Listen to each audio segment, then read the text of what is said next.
안녕하십니까. 여러분과 치매 증상과 치료에 대해서 3강에 걸쳐서 공부하겠습니다. 우리가 치매에 대해서 요즘에 많이 알려지고 있고요. 많이 관심을 갖고 있는 이유가 있는데요. 왜냐하면 전 세계적으로 노인 인구가 많이 증가하고 있거든요. 그러므로 인해서 노인에 관련된 질환들이 많이 발생되고 있고, 그 질환 중에서 이 치매에 대한 부담감이 늘어나기 때문에 이 치매에 대한 관심과 어떤 사회적인 비용들이 많이 증가하고 있어요. 전 세계적으로 65세 이상이 5에서 10%가 치매로 고생하고 있다고 하고요. 세계적으로 매 7초마다 치매 환자가 증가하고 있다고 하고요. 20년마다 이 발생이 2배씩 늘어난다고 합니다. 그리고 2014년도 우리나라 통계를 보면요, 전국 치매 환자가 61만 명이라고 하고요. 그 치매 환자를 돌보는 사람들은 245만 명에 달한다고 합니다. 게다가 우리나라는 지금 이제는 이제 고령화 사회에서 고령 사회로 진입하고 있거든요. 그래서 총 인구의 14% 가까이가 지금 이제 노인 인구가 되는 거예요. 그래서 노인 인구가 많아질수록 노인과 관련된 질환이 늘어나고, 그 질환 중에 많은 기회비용과 많은 투자가 필요한 이 치매가 우리의 관심이 가질 수밖에 없습니다. 그리고 작년 통계인데요. 이 노인의 진료비가 작년보다 3조 원 늘었다고 해요. 그래서 35조 원이 늘었다고 하거든요. 이것은 이 치매로 인해서 것도 필요하지만 그 노인들에 들어가는 많은 진료 비용이 있는데, 그 중에서 가장 많이 드는 게 치매 비용이라고 하더라고요. 왜냐하면 장기적이고요. 한 가지만 들어가는 게 아니라 다양한 분야에서 들어가기 때문에 치매는 기회비용이 굉장히 많이 들어갑니다. 그래서 치매에 대해서 잘 알아보고 우리가 일찍 파악하고 일찍 관리하는 것이 대상자뿐만 아니라 가족에게도 부담감을 줄여줄 수 있는 방법입니다. 그래서 여러분과 함께 치매에 대해서 알아보겠습니다. 치매에 대한 우리 알아볼 텐데, 학습 목표를 한번 알아보면요. 첫 번째, 치매란 무엇인가? 치매의 정의에 대해서 알아보고, 그 다음에 치매에는 인지기능 장애가 오거든요. 그럼 인지기능의 증상에는 무엇이 있는지 알아볼 것이고요. 인지기능의 장애 때문에 일상생활 능력에 장애가 와요. 그러면 일상생활 능력의 장애는 어떤 것이 있는지 알아볼 것이고요. 이 치매에는 인지기능 증상과 일상생활 능력 장애뿐만 아니라 다양한 정신행동 증상이 나타나서 더 힘들게 하는데요. 그러한 정신행동 증상에는 어떤 것이 있는지 알아볼 것이고요. 치매의 종류는 어떤 것인지, 그리고 치매의 단계는 어떻게 나누는지, 그리고 그 치매는 어떻게 치료할 것인지 저와 함께 보겠습니다. 그럼 치매의 정의부터 알아볼게요. 치매는 무엇일까요? 치매란 이전에는 정상적인 생활을 하던 사람이 대뇌 신경세포의 손상 따위로 말미암아 지능, 의지, 기억 따위 등의 인지 기능을 상실해서 일상생활을 혼자 수행할 수 없게 되는 상태를 치매라고 합니다. 정리하면 대뇌 신경 손상, 그 다음에 인지 기능의 상실, 일상생활 불능을 합쳐서 치매라고 합니다. 이 치매는 후천적이고요. 지속적으로 나빠져요. 이거는 지적 능력 저하를 보여주고요. 이거 하나만 보여주는 것이 아니라 다양한 인지 기능의 장애를 보여줍니다. 그것뿐만 아니라 일상생활 능력 장애를 같이 보여줘야만 치매로 우리가 보고 있습니다. 그리고 이 치매는 한 가지 증상이 아니라 다양한 질환들이 얽혀 있기 때문에 치매는 치매 증후군이라고도 우리가 말합니다. 우리가 보면은 그럼 내가 요즘에 깜빡깜빡도 하고 뭐 잊어버리고 자꾸 뭐 놓고 잘 못 찾고 그러면 나 치매 아니야?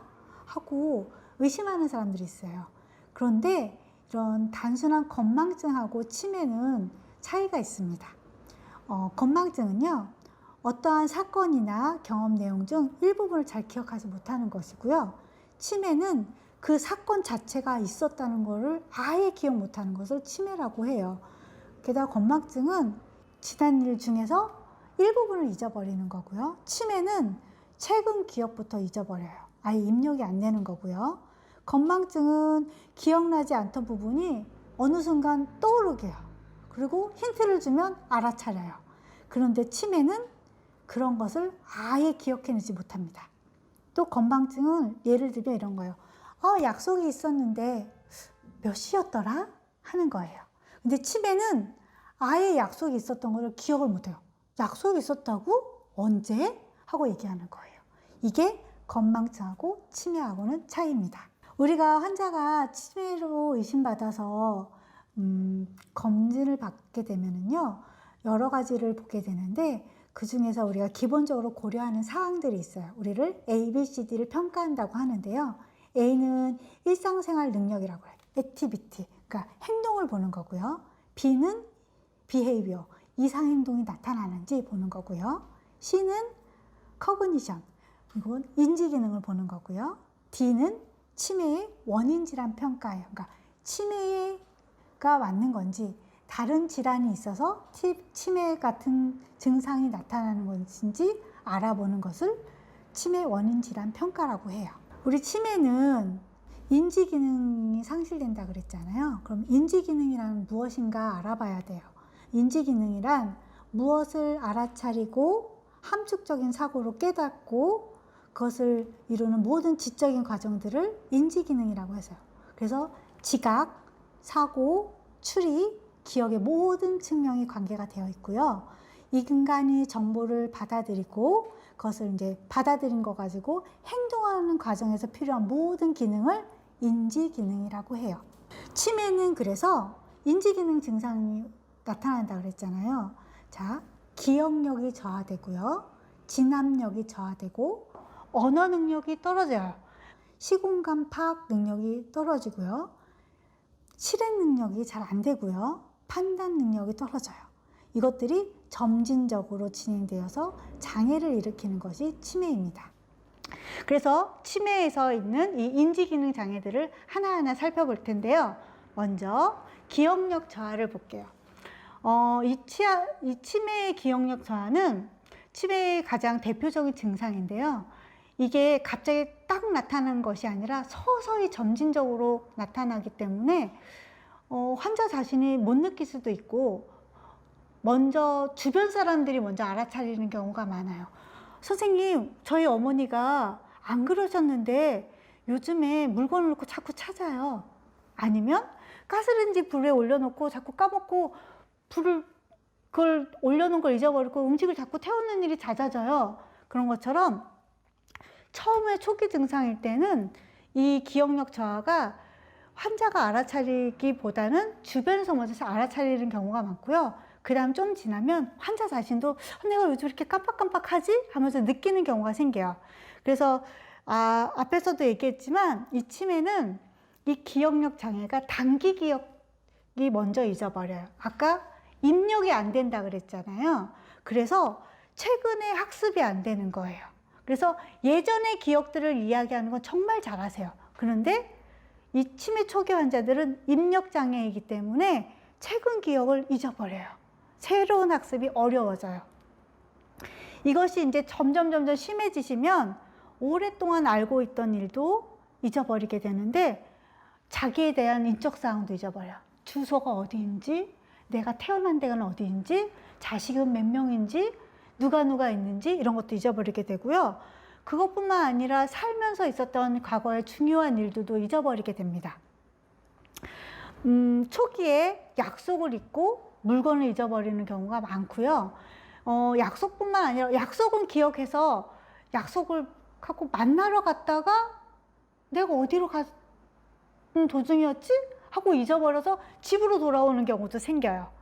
자, 그래서 기억력전을 다시 한번 얘기하면 단기 기억부터 시작해서 점차 장기 기억까지 없어지는 인지기억, 이게 기억력 장애가 나타납니다. 기억력 장애가 오면 이제 우리가 체크를 하는 게 뭐가 있냐면 환자분, 할머니 이름이 어떻게 되세요? 전화번호는 어떻게 되세요? 사시는 곳 주소는 어떻게 되세요? 하고 아주 기본적인 것부터 물어보기 시작해요. 그리고 어제 무슨 일이 있었어요? 오늘 아침에 뭐 드셨어요? 처럼 단기 기억부터 시작해서 차근차근 물어봐요. 그래서 이런 것들이 있었는지, 내가 물건을 어디에 둔지 몰라 헤매는 일이 자주 있었는지, 가스불을 올려놓고 이게 물건을 태우는 일이 종종 있었는지, 그리고 뭐가 약속 같은 거 오전에 있었던 일을 오후에 다시 하려고 하면 그것을 아예 기억 못하는 일이 있었는지 같은 것들을 체크합니다. 그런데 나이가 들면 자연적인 노화 때문에 이 뇌도 늙거든요. 그래서 자연적인 노화에 의한 기억력 장애가 있고요. 이 치매로 인한 기억력 장애가 있어요. 이건 똑같은 것이 아니거든요. 노화에 의한 기억력 장애는 그건 자연스러운 거고요. 이 치매로 인한 기억력 장애는 이건 질병인 거예요. 그래서 구분을 해보면요. 노화로 인한 기억력 장애는 생리적인 현상이다 라는 거예요. 약간씩 그럴 수 있는 건 그래 그럴 수 있어 하시고 스트레스 안 받으셔야 돼요. 그리고 치매로 인한 기억력 장애는 이건 뇌의 질환이다 라고 하셔서 일찍 발견하셔서 이걸 치료하시고 관리하셔야 돼요. 자, 노화로 인한 기억력 저하는 아까 건망증하고 비슷해요. 경험의 일부 중 사소하고 비교적 덜 중요한 일들을 잃어버리고요. 치매는 아까 말한 것처럼 일 자체를 잊어버려요. 내가 약속한 거, 어떤 사건 자체를 아예 기억 못하는 게 치매예요. 이 노화로 인한 기억력 장애는 아까 얘기한 것처럼 건망증하고 비슷해요. 힌트를 주면 생각해내요. 그리고 곰곰이 생각하면 생각이 나요. 치매는 아예 생각할 수 없어요. 생각이 아예 나지 않아요. 왜냐하면 기억이 입력이 되지 않기 때문에 그것을 아예 모르는 거예요. 그리고 노화로 인한 기억력 장애는 가장 특징이 일상생활에 지장이 없다는 거예요.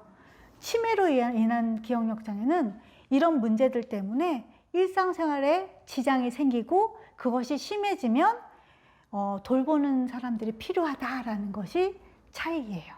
그래서 노화로 인한 기억력 장애인지 아니면 치매로 인한 기억력 저하인지 이거는 구분할 필요가 있습니다. 자, 두 번째로 어떤 것이 또 인지기능 장애 뭐가 있냐면요. 진압력이라는 것이 있어요. 진압력이라는 말이 있는데 이게 생각보다 말이 어렵죠? 근데 이건 뭐냐면요. 시간과 장소, 상황이나 환경 이런 것들을 올바르게 인식하는 능력이에요. 그래서 올바른 진압력을 갖기 위해서는 의식이 있어야 되고요. 사고력이 있어야 되고요. 판단할 수 있어야 되고요. 그것을 기억할 수 있는 능력이 있어야 되고요. 주의력 등이 필요를 해요. 이 진압력이 굉장히 중요한데요. 치매 환자들 오시면 진압력을 판단할 때 딱 세 가지 중점적으로 봐요. 시간, 장소, 사람에 대한 진압력이 있는지를 봐요. 그래서 이 치매 단계별로 이것들이 하나씩 점차적으로 심하게 없어지는데요. 제일 먼저 헷갈리기 시작하는 게 시간에 대한 진압력이 헷갈리기 시작하고요. 점점 심해지면 장소에 대한 진압력이 심해지고 더 심해지면 시간도 안 되고 장소도 안 되고 이제는 사람도 못 알아봐요. 그래서 시간부터 시작해서 장소로 확장되고 사람으로 이게 심화됩니다. 그래서 이게 다 잊어버리는 거예요. 자, 치매 환자의 진압력 장애를 다시 한번 짚어보면 시간 개념이 떨어져요. 그래서 날짜, 오늘이 며칠인지, 그리고 오늘이 무슨 요일인지, 몇 월 달인지 이런 것을 자꾸 헷갈리고 착각해요. 그리고 계절을 헷갈리는 일이 생겨요. 그리고 이게 시간대도 헷갈려서 이게 오전인지 오후인지 이렇게 헷갈리는 일이 생기는 거예요. 이게 심해지면 이걸 아예 구분 못하는 것 같고요. 그 다음에 장소에 대한 기억과 구분 능력이 떨어져요. 그래서 치매 환자들 오래되신 분들 보면 이런 거 있어요. 이게 분명히 자기가 살던 집인데요. 자기 집에 가야 된다고. 나 집에 가야 돼 하면서 막 나가시려고 하시는 환자분들 보신 적 있으실 거예요. 그래서 장소에 대한 구분력이 떨어져요. 그래서 익숙했던 장소, 집 앞에나 동네나 이런 데도 헷갈리기 시작해서 이게 그전에는 이렇게 길 앞에는 그 할머니 할아버지 다시는 그 경로당 같은 데 있잖아요. 그런데 잘 다니시다가도 이게 동네에 있는 경로당도 못 찾아가는 일이 생기시고요.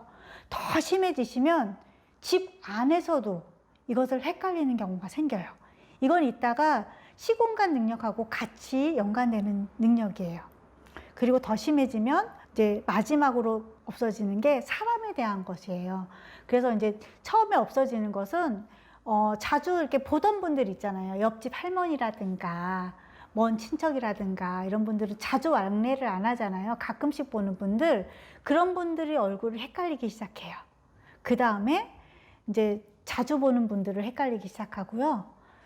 그래도 많이 남아있는 게 가족에 대한 것은 많이 남아있어요. 그게 마지막까지 남아있다가 정말 심해지는 말기가 되면 본인 자신도 잊어버려요. 그래서 거울을 보고 비친 자기 모습을 낯설어야 해요. 그리고 누군지 못 알아보고 이게 누구예요? 거울을 보고 이게 누구예요? 물어봐도 대답을 못하는 경우가 생겨요. 그래서 자신을 낯설어야 해요.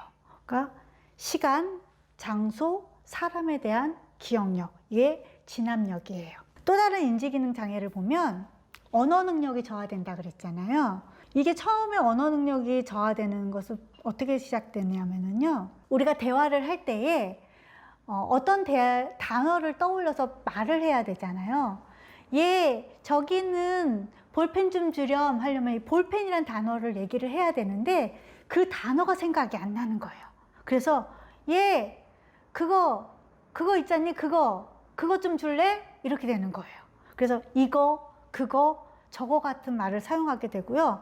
그 말도 생각이 잘 안 나서 대화를 하다가 끊기는 일이 자주 생겨요. 그리고 이 내용들이 자꾸 끊기다 보니까 대화가 내용이 빈약해져요. 또 이 단어들이 생각이 안 나는 것뿐만이 아니라 상대방이 얘기하는 문장 속에 있는 그 단어의 뜻이 생각이 안 나는 거예요. 늘 우리가 쉽게 알고 있던 그 단어가 낯설어지는 거예요. 그래서 이것을 단어를 엉뚱하게 해석하거나 이걸 못 알아들어서 대화가 중단되는 일이 생겨져요.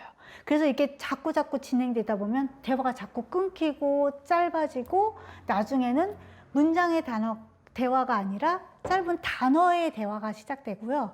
더 심해지는 환자들은 나중에 알 수 없는 음만 내요. 그냥 버럭 화만 내시거나. 왜냐면 이게 소통이 안 되니까 본인도 답답하신 거예요. 그래서 언어 능력의 저하는 단계별로 이렇게 오기 때문에 이분들을 케어하실 때 내가 어떻게 대해야 되는지를 이 증상들을 보시고 그거에 맞게 여러분들이 대해 주시면 됩니다. 그 다음에 능력이 뭐냐면요. 떨어지는 게 시공간 파악 능력이에요. 시공간 능력이에요. 이건 뭐냐면 어떤 장소에 대한 능력을 파악하는 능력이에요. 그래서 공간 개념이라는 얘기 들어보셨을 거예요. 그래서 공간 개념이란 이 장소가 어디에 있고 이쪽으로 가면 뭐가 나오고 내가 가려면 어떻게 해서 가야지 하는 것들이 파악이 돼야 되는데 이것들이 떨어져요. 그래서 자주 다니던 곳도 갔다가 길을 잊어버려요. 그리고 또 복잡한 길에서는 이쪽으로 가야 뭐가 나오겠다라는 그런 것들이 있어야 되는데 파악이 안 되는 거예요. 그래서 복잡한 길 있는데 가면 방향을 못 찾아요. 그리고 늘 타고 다니던 지하철 출구 못 찾는 분들 계셔요. 왜냐하면 지하철 지하로 들어가면 더 복잡하거든요. 지하철 출구는 하나만 있는 게 아니잖아요. 1번 출구, 2번 출구, 3번 출구, 4번 출구 막 출구가 많잖아요. 그래서 출구를 못 찾고 헤매는 일이 생겨요. 그래서 약속하고 갔다가 출구까지도 갔다가 출구를 못 찾아서 거기 안에서 헤매다가 집으로 돌아오시는 분들이 생겨요. 그래서 익숙한 동네에서 먼저 길을 잃어버리다가 그 다음에 낯선 곳에서 길을 못 찾다가 더 심해지시면 집 안에서도 길을 잃어요. 어떻게 집 안에서도 길을 잃지? 그런데 있어요. 어떻게 잃어버리냐면요. 거실에 있다가 내가 화장실이 급해. 화장실을 가야 되잖아요. 근데 화장실을 가는 방향을 못 찾아요. 나 이제 자러 가야 하는데 방으로 가는 길을 못 찾아요. 이런 시공간 파악 능력이 떨어져요. 그 다음에 또 어떤 인지 기능이 떨어지냐면요. 실행 기능이 저하돼요. 이 실행 기능이라는 것은 좀 더 복잡한 단계예요. 어떤 것을 실행을 하려면 정보를 받아들이고 그것을 이해하고 그것에 대한 계획을 세우고 그거에 따라 실행을 해야 돼요. 그래서 이게 좀 더 복잡한 단계예요. 그래서 여러 단계를 거쳐야 되기 때문에 치매 환자들이 이 실행 기능이 저하되면은 특히 장사나 어떤 일을 하시던 분이 갑자기 실수가 잦아져요. 능률이 떨어지게 돼요.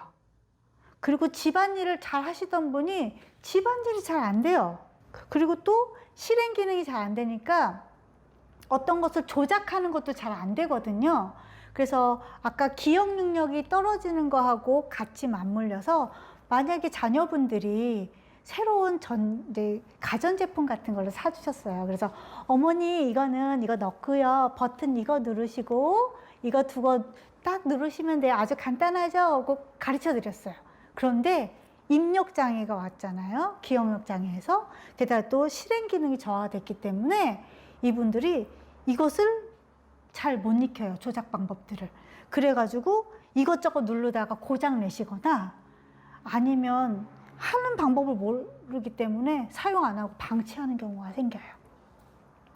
그것뿐만 아니라 더 심해지시면 이렇게 우리 옷 입는 거 있잖아요. 우리 옷을 입고 나면 단추는 위부터 이렇게 차례차례 닫아야 되고 옷이 이렇게 삐뚤어졌는지도 봐야 되고 해야 되잖아요. 근데 이게 잘 안 돼요. 그래서 옷 매무새가 지저분한 인상을 주게 되고요. 또 위생센터에 관심이 없어져요. 또 이 더 심해지는 분은 어떤 분이 생기냐면요. 옷을 입으려면 우리가 순서가 있잖아요. 안에 있는 속옷이 있고 그 겉에 있는 우리 이제 티셔츠라든가 그런 것들이 있고 바깥에 외출하면 겉에 외투를 입어야 되잖아요. 그렇게 순서대로 입어야 하는데 순서를 헷갈리시는 거예요. 그래서 바꿔서 입는 경우가 생기는 거예요. 꾸역꾸역 껴서 입어요, 또. 네. 이상하게 입으세요. 그래서 이 순서를 바꿔 입거나 또 막 팬티 같은 거를 모자처럼 이렇게 쓰고 이런 알 수 없는 행동이 일어나는 일이 생겨요. 그래서 이런 장애들이 오기 때문에 도움이 많이 필요합니다. 그 다음에 또 오는 인지기능 장애가 뭐가 있냐면요. 집중력과 계산력 저하요. 이것도 실행기능처럼 이것도 좀 더 고차원적인 단계예요. 그래서 이걸 주로 우리가 환자가 오면 알아보는 것 중에 하나가 단계적 빼기를 시켜요. 환자분 100에서 7을 빼면 얼마죠? 네. 그 다음 거기서 또 7을 빼보세요. 네, 잘하셨어요. 그 다음에 거기서 또 7을 빼보세요 하고 이렇게 단계적 뺄셈을 시켜요. 이렇게 단계적 뺄셈을 하면 그 빼기를 한 걸 내가 기억을 하고 그 다음 걸 또 계산하고 하는 집중력과 계산력을 둘 다 요하는데 치매를 갖고 있는 분들은 2단계, 3단계 넘어가기가 힘들어요. 이게 떨어져요. 그래서 집중력도 안 되고 계산력도 잘 안 돼요. 그래서 이분들이 집중하는 시간이 짧아지기 때문에 뭐 어떤 일을 하다가 금방 실증을 내요. 그냥 막 화를 내고 안 한다 그러고 막 그런 분들이 생겨요. 또 집중력이 떨어지기 때문에 동시에 일을 처리하는 일이 떨어져요.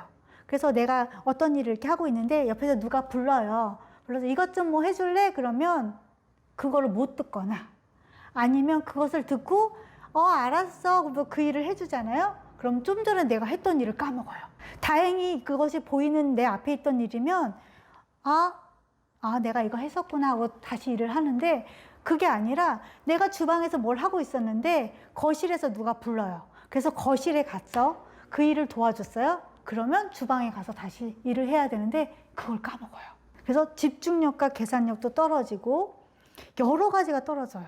그리고 또 뭐가 있냐면요. 한 문장 안에 여러 내용이 있을 때는 혼란이 와요. 그리고 못 알아듣는 일이 생겨요. 지금부터 바지를 입으시고요. 외투를 입은 다음에 우리 바깥에 나갈 거예요 하면은 3가지가 있잖아요. 바지 입고 외투 입고 밖에 나갈 거예요 하면은 이 3가지를 지시사항을 알아들어야 되는데 앞에 거를 잊어버리고 뒤에 것만 기억나요. 그래서 그냥 나가는 거예요. 이런 일들이 생겨요. 그래서 이런 분들을 케어할 때는 옷 같은 거는 단계별로 놓아준다든가 아니면 이거 입으시고 그게 하나가 실행이 되면 이거 하시고요. 또 이게 실행이 되면 이거 하세요. 이거 단계적으로 가르쳐 드리거나 하셔야만 해요. 환자에 맞게, 대상자에 맞게 이렇게 해주시면 됩니다.